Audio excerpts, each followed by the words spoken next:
Hello guys, আসসালামু আলাইকুম। আজকে আপনাদের সাথে একটা জিনিস শেয়ার করব, সেটা হচ্ছে পিডিকিউর মিনিকিউর। তো এখানে আমি গরম কুসুম পানি দিয়েছি আর শ্যাম্পু দেওয়া হয়েছে, আর আমি এখন লেবুর রস অ্যাড করব।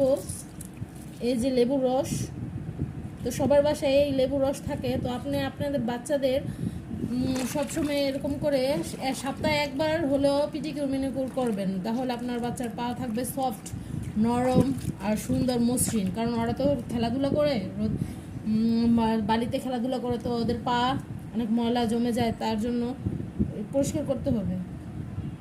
তো আমি এখানে ঝামা নিয়েছি, এখানে আবার শ্যাম্পু আছে, শ্যাম্পু নিয়েছি। তো আমি এখানে পাটা মেজে নিব। আলতো করে মাজবেন আপনার বাচ্চার পা, যাতে ব্যথা না পায়।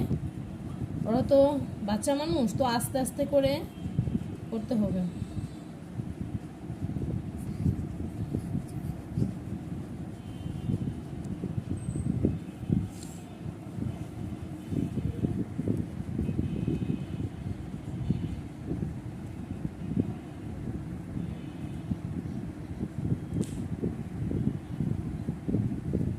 তো আমার এটা পা করা হয়ে গেছে, তো আমি এখন এই পা করব।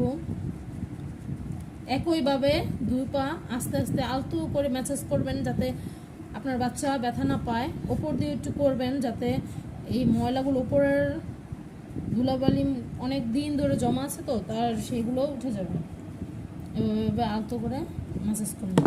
তো আমার পা ম্যাসাজ করা শেষ।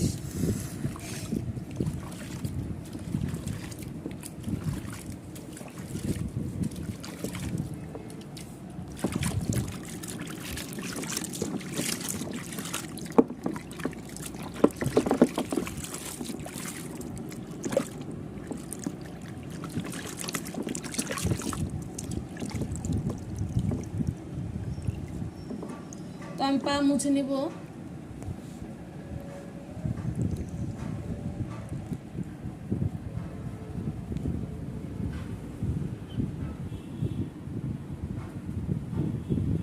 তো গামছা বা তাওয়াল দিয়ে মুছে নেবে না, তো আমি এখানে গামছা আছে, তো গামছা দিয়ে মুছে নিচ্ছি। দুই পা ভালো করে গামছা দিয়ে মুছে নেবেন।